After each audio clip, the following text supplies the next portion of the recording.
Mob wife era is in. Alright honeys, get ready with me while I do a full face of mob wife makeup. Because apparently trauma and bronzer go hand in hand. So today we are going to be talking about my husband, Johnny Elite.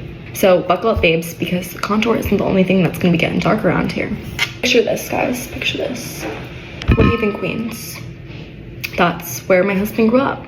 So basically, my Johnny, not Italian, but he grew up with two Albanian immigrant parents. Proud to be Albanian.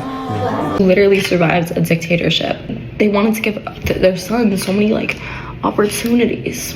Really, what does he do? He runs straight to the Gambinos.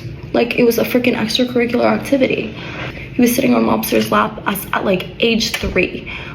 Meanwhile, I'm freaking coloring books. As he grew up, the neighborhood practically raised him just as much as his parents did.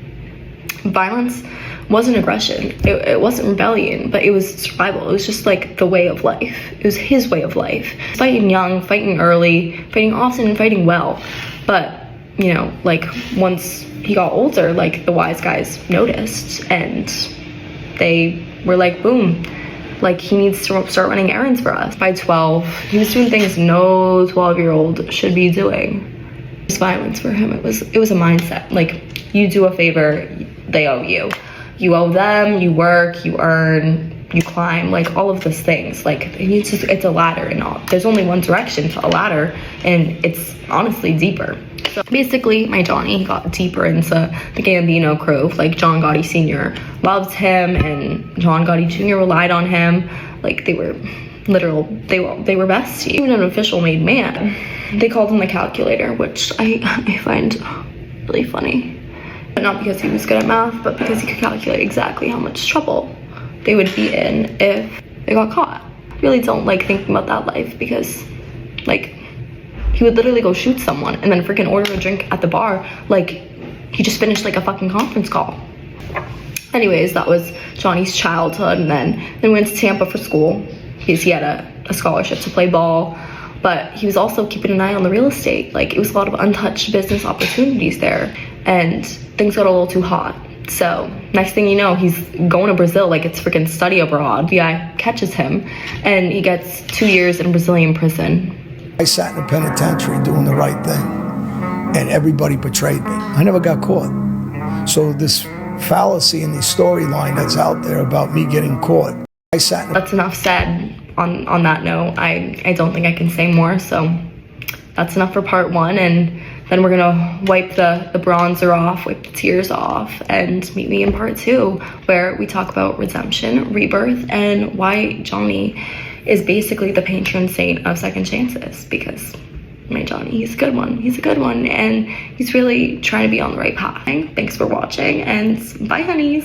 I'm Mr. Take your bitch. And get ready with me to do my mob wife makeup. So today I'm going to be talking about my beloved husband, Anthony Arulota, or as everyone knows him, Little Anthony. So we're going to start from the very, very beginning, starting before all the FBI mugshots. Anthony grew up in Springfield, Massachusetts, in the North End. It was a neighborhood that was controlled by the Genovese crime family. They controlled this area for generations. I like to think of it as Anthony didn't really find the mob.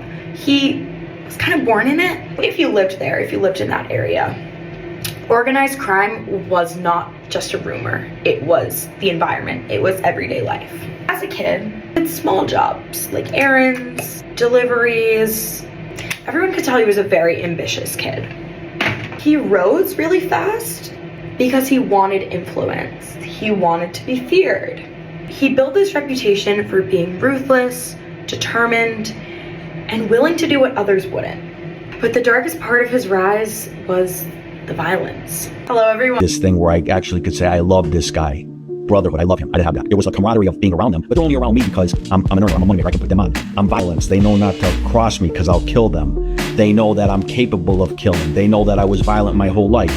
That's why they're around me. This thing where It was so over for them. Anthony helped orchestrate the murder of Andolfo, Big Al, Bruno. He was a longtime Genovese captain, and it completely changed the structure of the Springfield mob. And then even worse, after that, was the murder of Barry Westerman, Anthony's own brother-in-law.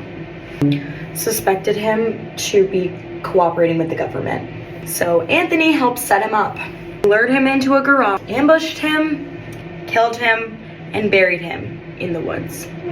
His own brother-in-law. The part where I honestly should put on 2 layers of foundation, because stress of living with a man like that and being with a man like that, yeah, not for the weak. In 2010, the FBI swept up the entire operation. So Anthony, the Diaz brothers, Artie, and at this point, they were all facing life sentences. So much time in jail. It was over. It was so. Once you get arrested, you see what they have against you. You know that you're going to get life in prison. Okay, so it's like you're on the Titanic and the ship is halfway in the water, and you know you're the captain of the ship. You want to jump, but you gotta look out for your crew. So you know I want to jump off this ship because I don't want to go to jail for the rest of my life. I love my kids more than that, so I don't give a fuck what anybody says. When you got a 5-year-old, a 6-year-old, and little kids, you know you got all kinds of businesses, success, wife, girlfriend, all kind. You know that's what comes more important. Being his wife, you stick by him through so much. So many crimes, so much violence, and yet I still love him. He is still my husband. He really has done some truly awful things. And since living with him, since being with him, I still love him. He is still my husband. I'm sure you're all wondering, where is he now? Well, that you're gonna have to come back to part 2. It's actually already posted, and it features a special guest. So go watch part 2. Valentine's Day, I thought I'd buy a gun. Hello everyone. Hey honeys. We're back for part two of telling our husbands' stories. We're going to take off our makeup, cleanse everything, and talk about their redemption arcs. Let's start with Anthony. Anthony's redemption began after the massive 2010 takedown. He shocked everyone. He became one of the highest ranking Genovese associates. His testimony convicted Artie, the Diaz brothers. It basically ended the entire Springfield crew. Doing 3 to 3.5 in the state, 29 months in the feds. I get indicted again while I'm doing those crimes. I beat the case in trial. 2008, I get released from prison. I know I did murders. I know that's going to come back to haunt me at some point. It does come back to haunt me. I hire John Mitchell, who was John Gotti's attorney. John Mitchell comes up and sees me. And then everything after that just fell apart. John Mitchell comes up and tells me that Artie, the boss, who's my boss, is no longer in the system. The bosses of the Genovese family, Barney, Ernie, all those top bosses, they're already sick. Artie's flipped. Then Vinny, my lawyer, comes up and says, Felix is going to cooperate. So I already got one guy that was the shooter in the case. You got Ray Ruggiero. He knows about the murder. You got Frankie, the shooter. You got John Bologna that was wearing the wire. So it's like, you know, there's just a thing that comes to your life that it was like, it finally came into my head. It was like, His life sentences only became 8 years. Wow. And he got out in 2017. Moisturizer. He can't disclose anything. He is in witness protection, but he has a new name, a new identity, a new job, a new everything. Wow. Proud. I am so proud, so proud. I think he's a new man. Oh my wow. And unlike any other mob guy who flips and flops. He didn't write a podcast.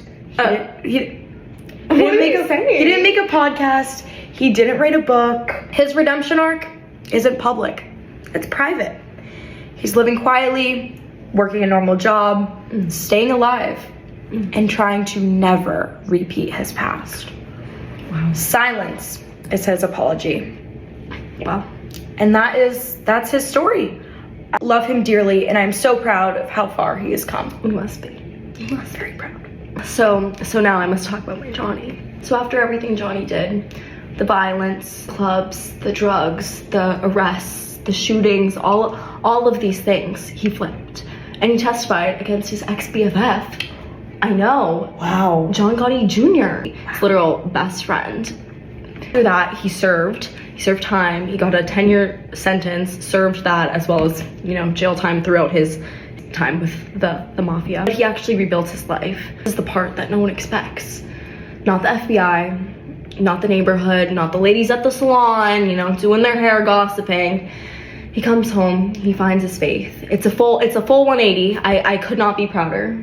They went from where is the nightclub racket to where's the town council meeting. Wow. I know. Yeah. Literally the councilman of Englishtown, New Jersey. I know. Literally rebuilt his life. He was just elected. My husband is now in charge of zoning, development, community safety, that you would never think a former mob guy would be interested in. Change, the turning point when I saw this all happen for my Johnny was losing her daughter. She died from a fentanyl-laced pill, and that truly broke him. It broke us, it broke our family, but he really turned that pain and suffering, and he really turned that into purpose, and I'm so proud. So look back, I'm like, what the fuck was I thinking? It's like I'm talking about another guy now. You know, I know what's in me, because I know when I lose my temper sometimes I think about, well, what I would do to this guy. But I also know, look what I did to my family. And for the people who don't know, I lost my daughter last year. Sorry to hear that. And thank you. And that's the pain that you'll never forget. And then I start thinking about pain I caused other people. Even though they were gangsters just like me, I look back. In any way, we are also very much open to that. But instead of running the streets, he's now like trying to keep kids off the street. He's really a mentor to them. He talks about violence, addiction, and trauma, and he really tries to give kids the life that he never had. So now he's in schools, he does podcasts, which someone over there. My husband would never. Oh, I know your husband was never, but my husband does, and he's an advocate and a mentor to so many, but he meets with families, and he's really transparent, and he tells the truth about his story. Not to brag or anything, but my husband is out here doing so much charity, so much good, and like the influencers on like Instagram, TikTok, like literally could never. They could never. Us being included in that. Yeah. Because we don't have packages, like PR packages to donate. So I mean, if you want to send us anything, if you want to sponsor us in any way, we are also very much open to that. But hard out here. I've been working so hard on this contour, and I think I really deserve something. Like my husband does, like all this recognition. Okay, anyways, mob wives never get it. No recognition to us, ever. Never. We never get the recognition. Never. And Mafia women do so much behind the scenes. You would never know. You would never know, but we've done so much for them, and we support them. They are criminals, and we are just here, just supporting them. Thank God they're on the redemption arc. Yes, if they weren't, we love them till we die, and whatever they go through, we go through. We go through, and we are the ones holding the glue of our families, and it's just really hard on us. Yeah. So, something would be great. Yeah. So basically, he went from being the Gambino's biggest earner to now he's an Englishtown councilman, and went from violence to vulnerability, and I'm just really proud of him. Like I said, it was just these two men who grew up in very violent neighborhoods, surrounded by crime, before they even knew what crime was. Two men who made devastating choices, but who eventually tried in totally different ways to undo the damage. And they have done just that. We are so proud. We are such proud wives. So proud of our husbands. So proud of our husbands. My Johnny, he rebuilt his life in public through his podcasts and things like that. And little Anthony rebuilt his life in silence. And both are amazing ways to show their redemption. To show their cleansing, you know, like they're cleansing our faces. Yeah. Now the makeup comes off, you see everything for what it truly was, and we leave the past in the past and we move forward. We want to be here to share their stories. You know, because sometimes they cannot. But we just want to say thank you for watching. We're truly so grateful for all of you guys. And remember, don't marry mobsters.